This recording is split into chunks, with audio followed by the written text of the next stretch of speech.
ఇలా నిలబడి మాట్లాడుతున్న నేను కొద్ది కాలం తర్వాత వంగి నడుస్తాను.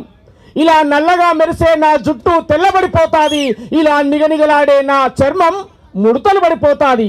కానీ నేను రాసిన పాట మాత్రం ఎప్పటికీ యవ్వనంగా ఉంటుంది. దానికి ముసలితనం అనేది లేదు. అందుకే ప్రియమైన నా మిత్రులారా, ఒక అద్భుతమైనటువంటి కార్యక్రమాన్ని ఏర్పాటు చేశారు. మనిషి అనేవాడు ఎలా పుట్టాడని చెప్తే, మనిషి అనేవాడు ఎలా పుట్టాడంటే ఒకడు తలలోంచని ఒకడు చెప్పాడు, భుజాల నుంచి ఒకడు చెప్పాడు, తొడలోంచని చెప్పాడు, పాదాల నుంచి ఒకడు చెప్పాడు.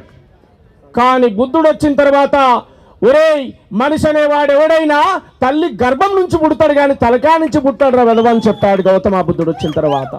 ప్రియమైన నా మిత్రులారా, ఒక అద్భుతమైనటువంటి కార్యక్రమంలో పాల్గొన్నందుకు నేను సంతోషపడుతూ ఈడ ఉన్నటువంటి యువ వాగ్గేయకారులందరికీ పేరు పేరున నేను ఉద్యమ నమస్కారాలు తెలియజేస్తూ